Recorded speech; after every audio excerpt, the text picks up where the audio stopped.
Bienvenido a Relatos del Infierno.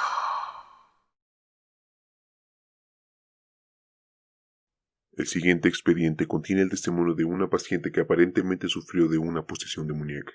El autor advierte que el continuar leyendo puede producir un contacto no deseado con fuerzas desconocidas.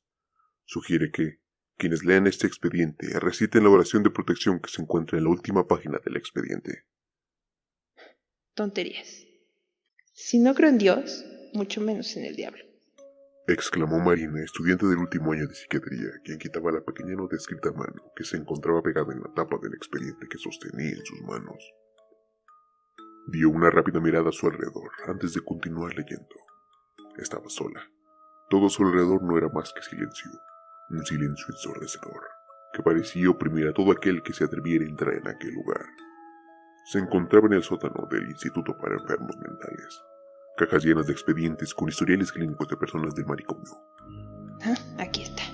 La futura doctora acababa de encontrar finalmente un archivo, un caso que le serviría para su tesis de grado y que había logrado despertar su curiosidad.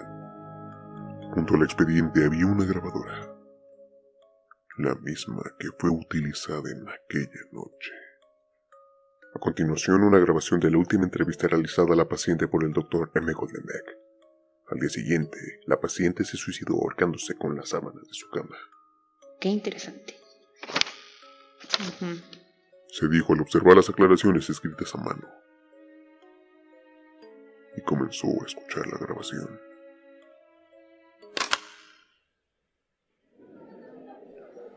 «21 de enero del 2013. 5:30 de la tarde. Hospital Psiquiátrico Fray Bernardino Álvarez. Y empieza a oscurecerse. Doctor Max M. Goldenbeck, paciente Rebecca Longan. Edad 16 años. Familiares: Gerald Longan, padre. Actualmente en prisión por cargos de violación, incesto y asesinato. Ana García, madre. Fallecida. Murió al dar a luz a la menor de sus hijas. Beatriz Longan, hermana, asesinada. Fue encontrada muerta desangrada en la cajuela del auto de Gerald Longan, su padre. Diagnóstico: trastorno de personalidad múltiple, esquizofrenia, epilepsia, síndromes neurológicos tangibles, diría un sacerdote aparente posesión.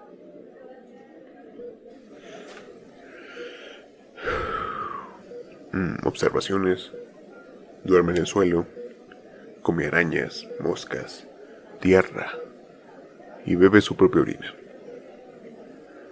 Grita en su habitación por horas hasta que escupe sangre, se rasga la ropa, rompe crucifijos. No se le puede mostrar ningún tipo de parafernalia religiosa. Cuadros de Jesús, rosarios, etc. Me dirijo al cuarto de Rebecca Longan, otro día más, para tratar de realizarle la entrevista. Hace 4 días que Rebecca fue ingresada al hospital y no ha hablado con nadie.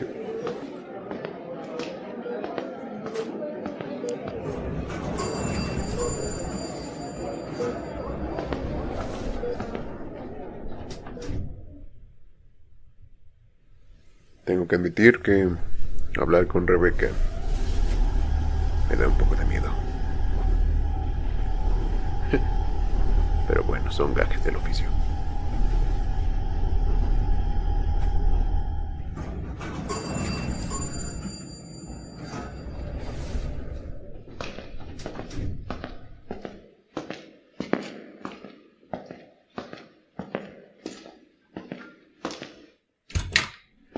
Rebecca, ¿cómo estás? ¿Cómo te encuentras el día de hoy? Ya me conoces, soy el Dr. Max Goldenbeck. Rebecca, entraste aquí desde el viernes de la semana pasada y no has hablado con nadie.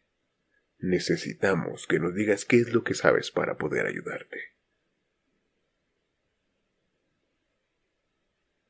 Está bien. Regresaré en un par de horas, cuando te sientas mejor. Todo comenzó cuando mi hermana me confesó un terrible secreto. Creo que mi habitación está embrujada. Eso me dijo. Por las noches siento que me visita una presencia maligna. Me observa mientras duermo. Me lastima. Si me hubieran preguntado en ese entonces si creía que algo así pudiera pasar, no, ni en 1.000.000 de años. ¿Eso quiere decir que ahora crees en fantasmas? No, no era un fantasma, doctor. Estaba consciente de que era algo mucho peor, algo diabólico. Todo fue empeorando. Las cosas con mi hermana se pusieron feas. Dime, ¿qué pasó con ella, Rebeca? Días antes de su muerte, Beatriz murmuraba por toda la casa que los demonios la seguían. Esto hacía que hasta mi padre la evitara. Todos se alejaban de ella, excepto yo. Siempre me gritaba que la dejara sola, pero nunca lo hice, era mi hermanita. Y además, ¿Sí? yo no le creía. Marina detuvo la grabación para darse un descanso. No muy largo, ya que sus ansias por saber qué pasaría eran incontrolables. Pero todavía seguía pensando en la advertencia del expediente escrita a mano. No leas este expediente. Una vez más hizo caso omiso y continuó con la grabación. Nunca había visto algo así. Después de un tiempo, Beatriz me dijo que sentía que había sido poseída por el diablo. Los crucifijos en su cuarto se volteaban hacia abajo misteriosamente y las ventanas se rompían como si alguien las hubiera estado empujando, queriendo entrar. Luego comenzó a tener violentos ataques que estremecían todo su cuerpecito, además de posturas corporales humanamente imposibles. Mi padre se negaba a llevarla a la clínica, pero cuando empezó a vomitar y a dejar de comer, finalmente lo hizo. Le diagnosticaron epilepsia y nos dieron una noticia perturbadora. ¿Qué noticia fue? Beatriz estaba embarazada. ¿Cómo podía ser? Era tan solo una niña. Tenía 12 años. Ajá, eso es. Exclamó el estudiante de psiquiatría y empezó a formular una teoría. Mucha gente que es abusada sexualmente, especialmente cuando el abuso es grave y traumático, desarrollan un trastorno de identidad disociativo, lo que ocasiona que la personalidad se divida y se fracture en aspectos diferentes, aspectos oscuros que tratan de controlar a la persona, como si dos o más entes lucharan dentro de ella por el control, haciendo que se piense que están poseídas. ¿Crees que tu papá fue el responsable? Él solo hizo lo que todo buen padre haría por su pequeña y adorada hija. ¿Qué fue lo que hizo Rebeca? Lo que los doctores no podían hacer por ella. Salvar su alma. Maldito enfermo. La asesinó para que no pudieran acusarlo. Una noche, cuando ella ya no estaba, dormí en su cuarto.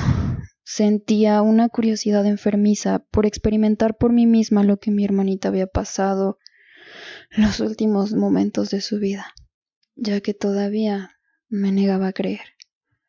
Primero, empecé a escuchar algo que parecía una escalofriante tonada. Flotaba en el ambiente y me adormeció por completo.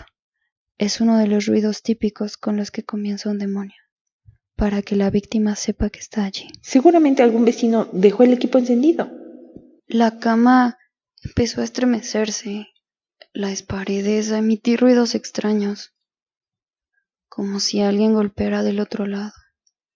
Estaba asustada. Escuché pasos y vi como una sombra entró en la habitación. A esto se le llama invasión. Empiezan a escucharse ruidos en la casa, normalmente sonidos de golpes acompañados de visiones. Por el rabillo del ojo, Marina dirigió una nerviosa mirada hacia la puerta entreabierta que daba al pasillo. Estaba casi segura de haber visto pasar una sombra corriendo. No, es solo mi imaginación. Se dijo, segura de que su mente le estaba jugando una mala broma. No podía moverme. Lo que sea que fuera, se subió en la cama y se deslizó hasta mi pecho. Estaba paralizada. Presionó su rostro sobre el mío. Tenía pómulos y una quijada prominentes. Parecía enojado y violento. Gruñía. Era un sonido que no se parecía a nada que haya escuchado antes. Una mezcla entre un ronroneo infernal y un rugido como de león. Es lo mejor que puedo describirlo. Pero eso sí, cuando me habló, no sonaba como humano. Para este punto, Marina estaba segura de que no debía continuar escuchando. Acababa de escuchar un ruido extraño y seco. Parecían pisadas de cascos, como los de un caballo, acercándose cada vez más hasta donde ella estaba. ¿Te habló? ¿Qué fue lo que te dijo? Me dijo su nombre. ¿Cuál era su nombre? Doctor, estoy asustada. No quiero continuar con esto. Estoy viendo cosas horribles. Rebeca, son solo alucinaciones. Vamos, necesito que hagas un último esfuerzo. Toda información que puedas brindarme será vital para poder ayudarte. No, doctor. No creo que sea seguro decirlo. No por mí, sino por usted, ya que al parecer funciona como una especie de llamado. Él responde a su nombre. Y él solo viene a una cosa, a poseer y atormentar. Seguro que quiere que se lo diga. No creo que esté preparado, doctor. Pero si quiere correr el riesgo, se lo diré. Su nombre es... Marina repitió cada letra inconscientemente y de inmediato se llevó las manos a la boca. En giro mimos nocte et consumi murigni. Damos vueltas a l'ennui e siamo consumati by the fire. ¿Perdón? No te entendí, Rebeca. Ella ya no se encuentra con nosotros, doctor. Pero no se preocupe. Usted pronto se reunirá. ¿Quién eres? Anima est hostia pro carnifici temiante termo semper appositis. El alma de la víctima deberá aprender a temer a su verdugo por toda la eternidad. Y se hallará hasta el fin de los tiempos sujeta a él. El corazón de Marina latía violentamente. Estaba segura de que alguien la observaba. Una presencia extraña que acechaba desde las sombras. En su mente, luchaba frenéticamente para que el nombre del demonio dejara de escucharse en su cabeza. Pero era inútil. Tus pensamientos te delatan. Escuchó decir a una voz en su interior, una voz tan fría y escalofriante que no pudo contener las lágrimas. Tiró al suelo el expediente, tratando de encontrar la plegaria. Empezó a pasar las hojas restantes del archivo llenas de fotografías tan perturbadoras y horribles que estaba segura de que no podían ser fruto de su imaginación. En una de ellas, creyó ver imagen de 2 niñas crucificadas de cabeza, con sangre brotando de sus ojos. Repetía la voz fría en su cabeza. Tú sigues, tú serás la siguiente. Finalmente, y sintiendo el miedo de recorrer cada fibra de su cuerpo, llegó a la última página del archivo, y lo único que encontró fue una pequeña nota escrita a mano. Te advertí que no siguieras leyendo. La peor enfermedad del hombre es su inquieta curiosidad por conocer lo que no le corresponde. He tomado y destruido la oración. Debo librarme de él, a cualquier costo.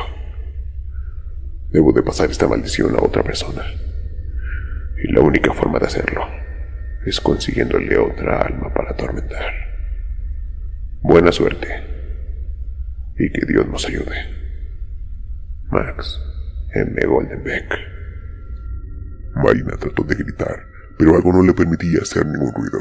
Sentía como aquella presencia la asfixiaba, y de entre el silencio perturbador, escuchó su voz por última vez. Eres mía.